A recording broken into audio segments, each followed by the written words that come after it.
Bonjour à tous et bienvenue sur Afrique en marche, votre chaîne dédiée à l'actualité politique et sociale en Afrique. Aujourd'hui, nous allons décrypter un dossier brûlant qui fait grand bruit au Cameroun, l'affaire opposant le mouvement pour la renaissance du Cameroun MRC à Elekam, l'organe en charge des élections, pour violation présumée du code électoral. Le 21 janvier 2025, le Conseil constitutionnel, présidé par Clément Atangana, se prononcera sur cette affaire. Il devra d'abord décider s'il est compétent pour examiner cette requête ou non. Si la réponse est affirmative, le Conseil devra trancher sur le fond.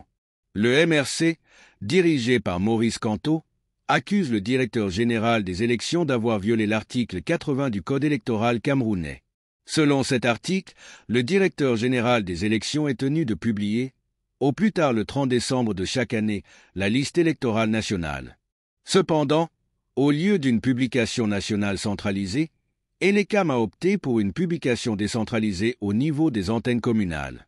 Pour le MRC, cette méthode constitue une violation flagrante de la loi et compromet la transparence électorale. Le MRC espère obtenir une décision qui obligerait Elekam à se conformer aux exigences légales en publiant une liste électorale nationale unique.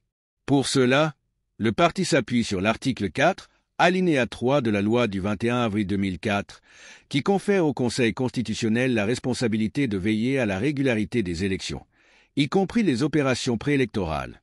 La question centrale est la suivante. Le Conseil constitutionnel se déclara-t-il compétent pour examiner cette affaire ? Antécédents juridiques, la plupart des requêtes similaires ont été jugées recevables par le Conseil dans le passé.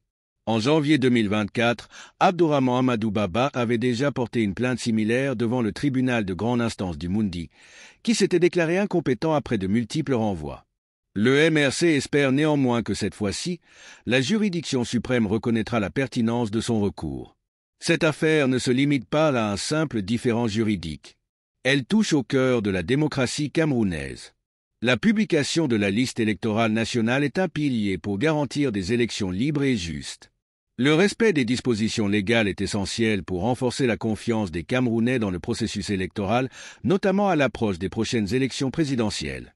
Le verdict attendu du Conseil constitutionnel le 21 janvier 2025 pourrait marquer un tournant pour la démocratie au Cameroun. Si le MRC obtient gain de cause, cela renforcerait les exigences de transparence et de responsabilité d'Elekam. Dans le cas contraire, cela pourrait soulever de nouvelles questions sur la régulation des processus électoraux au Cameroun. Qu'en pensez-vous ? Cette affaire représente-t-elle une avancée pour la démocratie camerounaise ou un simple affrontement partisan ?